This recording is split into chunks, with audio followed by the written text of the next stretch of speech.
Good morning and welcome to the Daily Download. I'm your host, Dr. Darrell R. Pulley.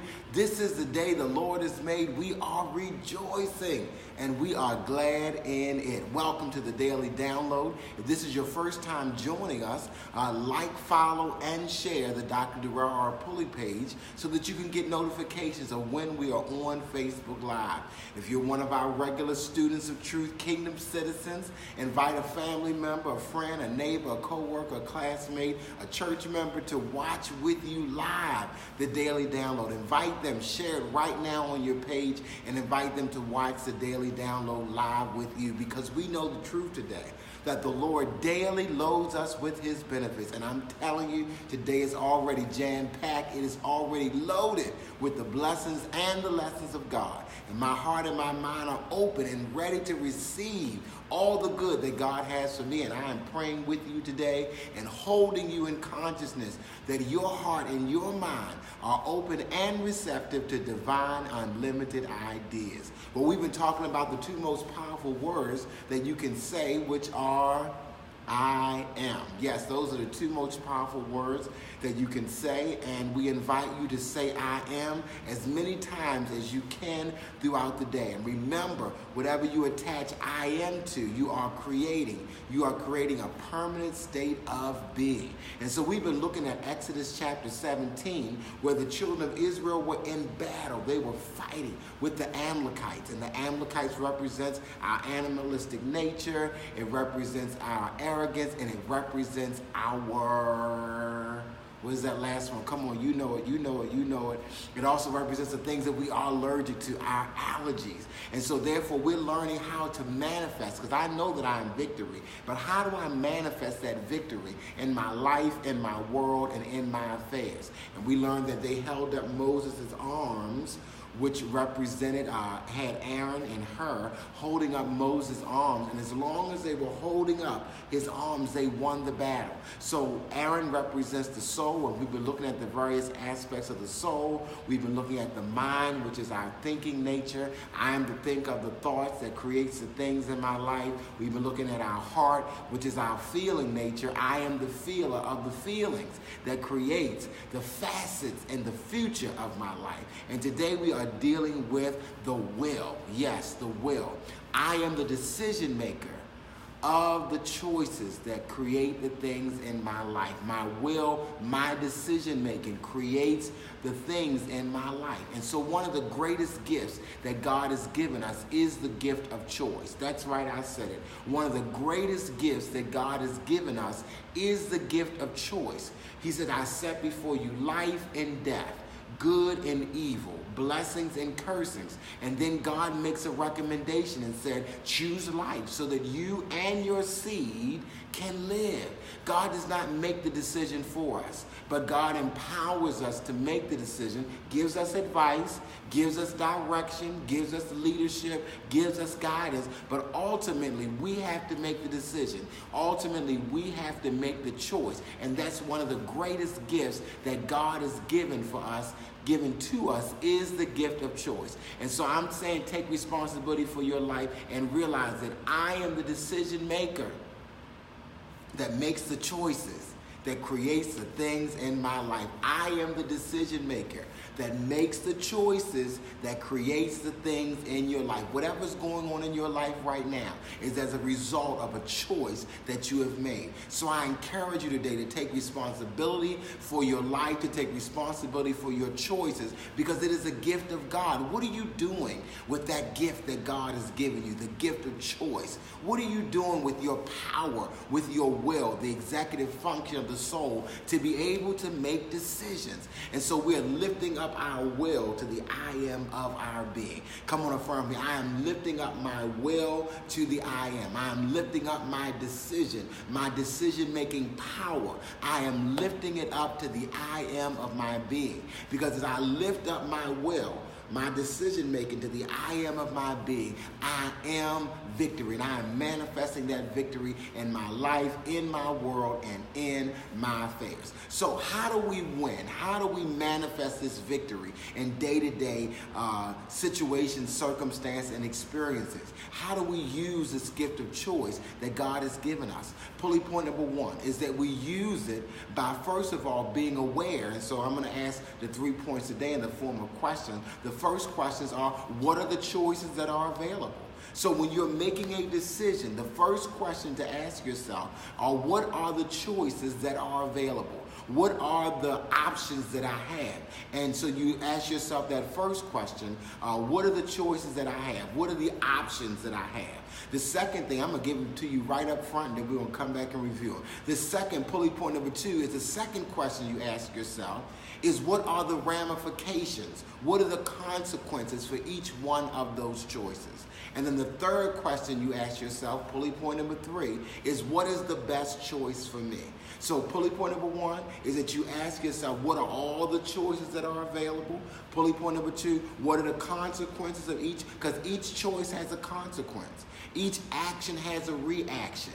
Each thing has a response. So there are consequences for your choice. There are recompense for your choice. You get a payback from each one of your choices. So not only what are the choices, but what are the ramifications? What are the consequences of each one of those choices? Knowing what the consequences are help you to be able to make a better choice, the best choice that you can make. And then remember, pulley point number three is, what is the best choice for me? And how do I know what is the best choice for me? I know what the best choice is for me because I experience love, joy, and peace, which are the fruit of the Spirit. So when I'm making the best choice, I know that I've made the best choice because I experience love, joy, and peace. If you don't experience love, joy, and peace, then you know that that's not the best choice for you to make. But when you make the highest and best choice, then you experience love, joy, and peace. So let me say this story with you, and I want to desire to share this with you because it's a story that's very near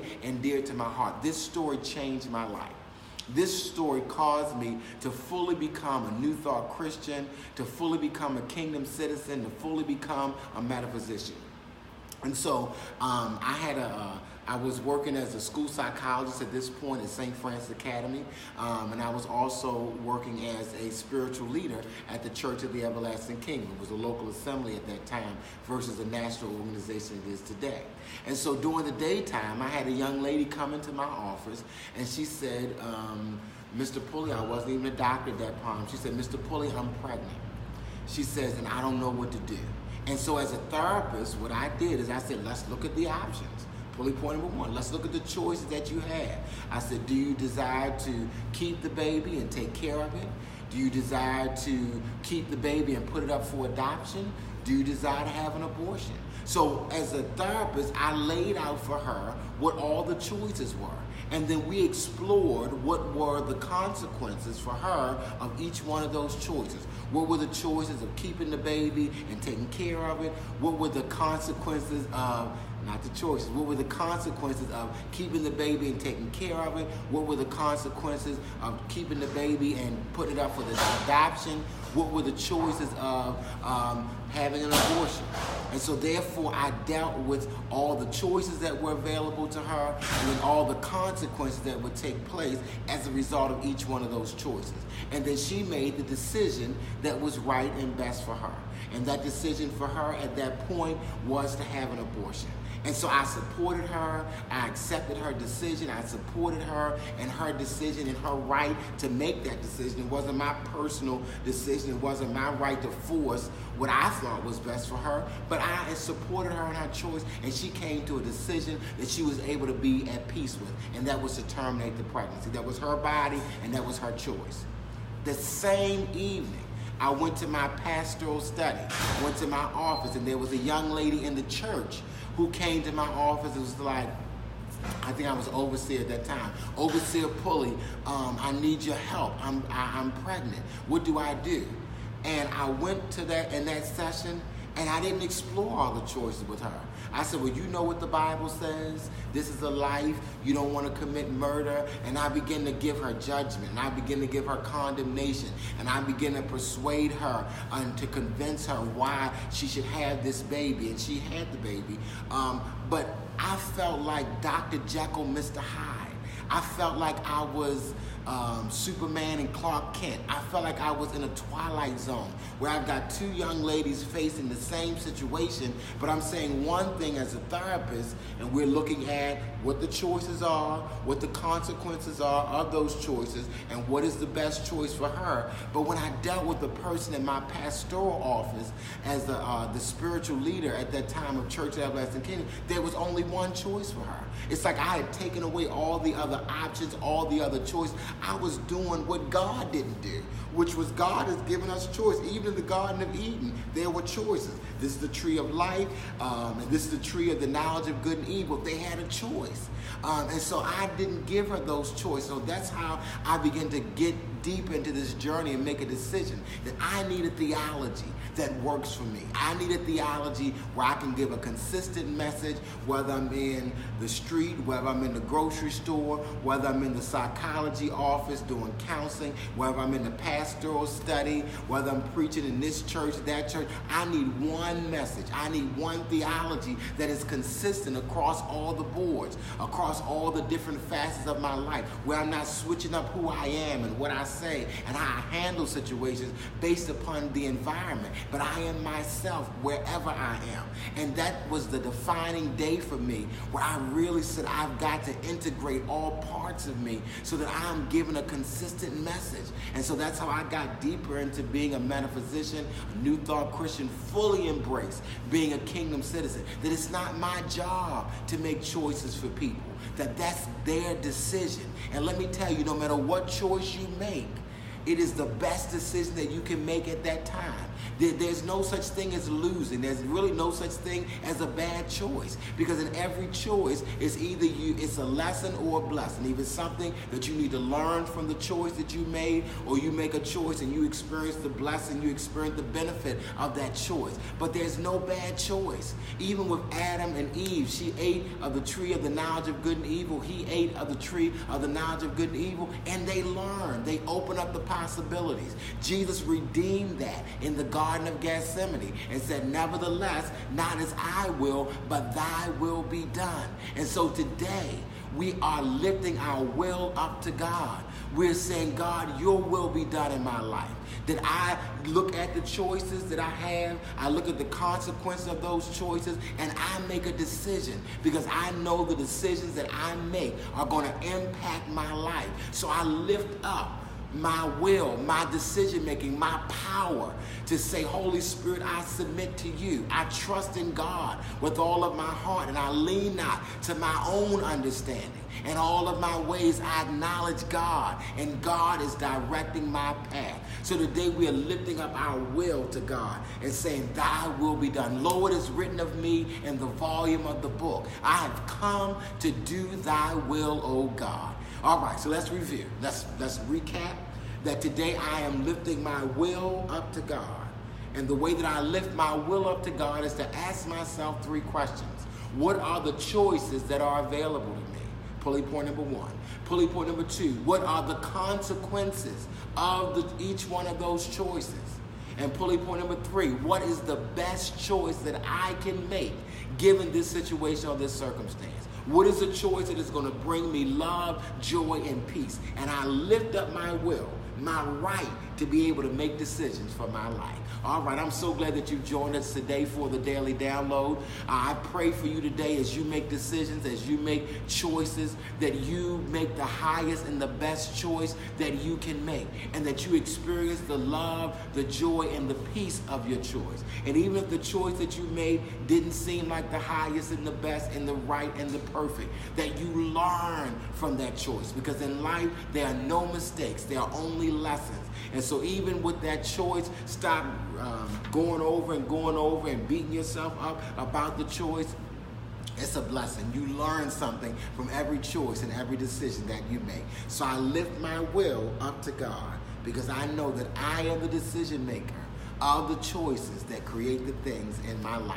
I love you so much. Thank you so much for being a part of the Daily Download. If you've not yet got your copy of It's All in the I Am, go to Amazon and put in It's All in the I Am, or put my name in, Dr. Darrell R. Pulley, and it'll give you all the publications that we have written, and you'll be able to purchase a copy of it on Amazon. If you've missed any of the Daily Download and you desire to go back and look at it, go to our website, www.drpulley.com, and you'll be able to catch up on all the various daily downloads. Also, if you're looking for a shorter version of this message to share with somebody else, check us out on Dr. Pulley at Twitter and Dr. Pulley on Instagram, and it'll introduce somebody else with a summary of the message. I love you so much. God bless you. Until Monday morning at 6:30 a.m. Remember, God is doing something wonderful in me, and God is doing something wonderful in you.